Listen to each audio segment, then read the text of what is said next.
All right, fastest 15 minutes on the internet, fastest 15 minutes in social media. And my name is Judson Powell. Hit the like button, hit the subscribe button, hit all the buttons for me. Thank you very much. Um, I want to talk about something that's rarely talked about and um, looking at accountability for what has happened in the past. When I graduated from law school in 2003, I was the commencement speaker.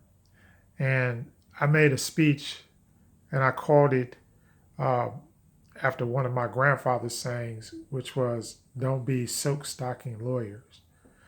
And he always used to say that. He said, if you go on and you matriculate through college and whatever, and you go get a higher degree, like like say you're a CPA or you have an MBA or something like that, any type of doctorate, any type of PhD, whatever, then you owe it to the race. You owe it to the race um, to use that to help the race. And so I was just looking at, the things that he used to say to me.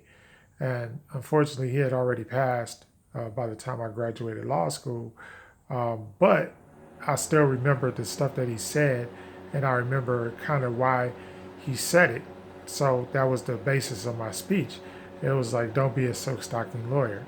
In other words, you can make a lot of money being a lawyer. You can make a lot of money with any graduate degree that you have. But the fact of the matter is that most people in the black race don't have the skill sets or the knowledge available in order to do certain things. So a lot of the work that you do has to be pro bono. In other words, pro bono meaning that you do it free for people because they need it, and that's what needs to go on now. Is more poignant now than ever. A lot of these cases that are going through, especially the brutality cases, a lot of the police brutality, a lot of people like trying to start businesses and all that kind of stuff. That you see all over the internet. Start an LLC, start this, start that. But if you don't know how to use it or how to work it, then it's all for naught. All they're doing is making money off of you signing up for LLCs, and then you don't have any idea what the purpose of an LLC is for, what the purpose of a corporation is for, what the purpose of an S corp or any of these other business entities, how they work. You don't know how they work. So, what I want to say is that we've graduated from historically black colleges and universities, and I think the number at this sitting is like almost 70% of all black professionals who have, and when I say that, I'm saying that have above a bachelor's degree. 70% of them come from HBCUs. They don't come from majority white universities. The other thing is, stop listening, and the people that graduated from, you have an obligation to help our people. Because why? Because that was even more pointed towards the talented 10th, Dubois.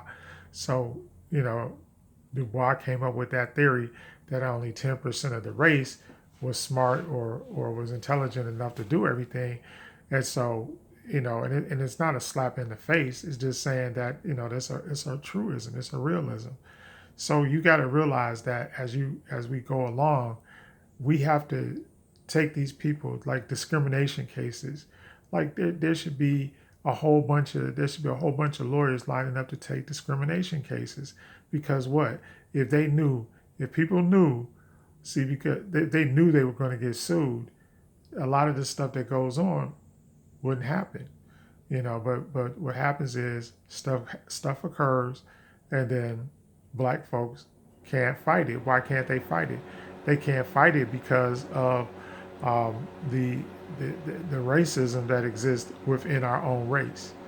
So if you know somebody that's got a good discrimination suit, most discrimination suits, because of the lack of money involved in them, they don't get they don't get taken before the courts. And because they don't get taken before the courts, what happens? This stuff goes by the wayside. So the rich corporations, they just go. They have all their corporate lawyers, and some of them even black lawyers that are up there, trying to squash all these discrimination suits. If they knew they had to pay, there would be there would be less discrimination, there would be less problems in these type of suits. So don't be a silk stocking lawyer. If you know, especially these young people, when you come out, that's a good way to cut your teeth. When Thurgood Marshall, Spotswood Robinson, and the whole clan of lawyers, of black lawyers that came out of Howard University, they never, you know, all they knew is we need a Civil Rights Act, we need a Voting Rights Act. So they, what did they do? And they knew that there were discrimination suits like, uh, um, you know, Heart of Atlanta Motel and cases like that, Loving versus Virginia. It was a bunch of cases that were set up. Why? Because they were discrimination cases, but they've just fought the cases because they were discrimination cases. There wasn't a whole bunch of money in it, but they could sleep at night. And the other thing is, and we got a lot of rights because they didn't sleep at night, because they woke up and said, "Hey, let's fight these cases." There's you know, there's civil rights cases every day, just like people talk. Look at my hair, just like there are people that won't hire me because of my hair. They're, you know, and they'll tell people, oh no, you know, uh, I mean, there's a few states that have passed laws making natural hair, you know, making natural hair legal. But why should I have to make my natural hair that grows out of my scalp this way? Why should I have to make my hair legal?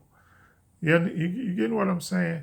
So there's a whole bunch of discrimination that goes on, and somebody has to take these cases.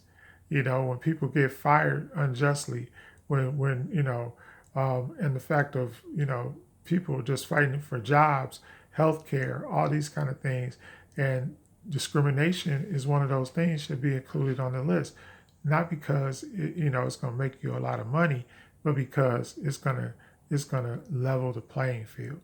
So the playing field, even though we are in unprecedented, don't get me wrong, we are in unprecedented times when it comes to people's eyes opening up about racism. And I'm talking about black and white. So black people got to open up to discrimination and racism and sexism and all the other isms that go on. That has to be fought by lawyers. And take these cases to the Supreme Court. The money will come. Don't be afraid to fight the case. Fight the case because why? Because the money is going to come. It's not so. Don't worry about, well, how am I going to get paid? Look, you broke now. When you come out of law school, chances are, you know, you're almost 100 grand in debt. You're literally 100 grand in debt. So even if it just pays, just do the cases, make a name for yourself. And that's what they did back in the old days. That's how come Thurgood Marshall became the first African American civil Supreme Court justice. That's how he got there. He didn't get there. He didn't get there based on, you know, fancy silk stocking lawyer stuff. He didn't get there by taking cases for multinational companies and all that kind of stuff, or working for multinational companies. He took that by hanging. He got that by hanging up a shingle out on the street and saying, "Look, come on in and let me do law. Come on in and let me do law." That's what you signed up to do. The same thing for accountants. You know, there's a lot of people that they don't know how to set up a, you know, they may have a business, but they don't know how to set up the double ledger accounting and all that kind of stuff that they need in order to show a profit, even maybe even when there's not even a profit. That they don't know how to do it. But you're a CPA. Show them how to do it. Show them what to do. And then when they do start making money, guess what? They'll come to you. You got to do a lot of this work pro bono. You can't always, you can't always have an Armani suit on. You know, it's like sometimes you got to think about, well, I'm going to get the Armani suit later. Maybe it might come later. It might not come right away. But as soon as you get that professional degree, go and pursue cases that you know that need to be fought. There are just certain cases that need to be fought. And the next thing is stop looking at your degree, especially if you went to an HBCU. If you went to an HBCU, you cannot look at your degree as being inferior. Like I said, 70% of the people that are professionals came from HBCUs. 70%. So your degree is not inferior. In fact, your degree is just as good or superior to anybody else. I remember um, we had a contest while we were in school, and we went up against people at Harvard and everything else, but we stood our ground. We were just as good as they were. They used it. Look, torts is torts, contracts is contracts, criminal law is criminal law, constitutional law is constitutional law. They use the same books. The cases don't change. Nothing changes except for the fact that is you reading the book and not them. That's the only thing. So stop looking at your degrees as inferior. But if you want to get your start, if you want to cut your teeth, instead of, especially those people that can't get in, sometimes even when you have degrees, you still can't get in. You can't get in. It's a known fact. So put yourself in. Put yourself in. Go to a sign maker and make a sign with your name on it. Get the smallest office that you can, or whatever, the cheapest office that you can, and hang up that sign and open yourself a business, because there's plenty of people that need cases. And put a little ad in the paper, or whatever you have to do. Put an ad on the internet.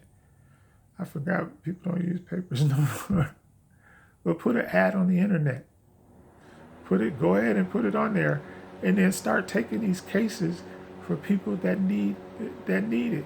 There's a bunch of single parents, male and female, that need help and have been discriminated against just because they're black. Just because they're black, and discrimination is illegal. The other thing is, if you win a discrimination case, not only did you win the case, but you could charge damages. They'll pay your fees, but you just got to try the cases. And the fact of the matter is, if you try the cases, most of the time they'll settle. They're not going to fight you back. And if they do fight you back, there'll be a pot of gold at the end of that rainbow. Trust me. So everything that you do all the stuff that they, because when people come into law school, they always say the same thing. Oh, I want justice, or I want equality, or I want, the reason why I'm doing this, I want to make the world a better place. And, they have all these altruistic answers. Well, answer. Then do these cases on a free basis. Especially, it's not always about going and doing things to the highest bidder, and stop stressing about that you're not with the biggest law firm in town. Stop stressing about that stuff. And the same thing, and I'm just not talking to lawyers, I'm talking to every profession. If you have an MBA, show these people what to do with these entities that they set up. Give these people advice. There's a organization of ex-business people that have done business all their lives and have retired, and they're there to give their expertise. Listen to what they're saying. How does a corporation benefit me? How does forming a corporation, or how does forming a S corp benefit me? How do these things, these different business entities, how do they affect me and make me better as a person? And get these people involved, because we gotta. That's the only way. See, we talk about white folks, but when white folks do this, what they do is they get all their people together. They don't necessarily charge each other exuberant amount of money, especially when in the beginning. They try to get people established, and then once they're established, hey, anytime I need a lawyer, anytime I need an accountant, anytime I need a business person, I can pick up the phone and say, man, I need help, or I need your advice about this, that, and the other thing. There's safety and there's power in numbers. There's safety and there's power in numbers. Don't wait until somebody's stepping on your neck. Don't wait until somebody's stepping on your neck before you say something. That's the bottom line. When you've been discriminated against, either because of the color of your skin or something like that, you need help. And some of you young lawyers, help them. Some of you young accountants, help them. Help them out. Anyway, Fast 15 Minutes is up. My name is Judson Powell. Hit the like button, hit the subscribe button, but thank you for listening.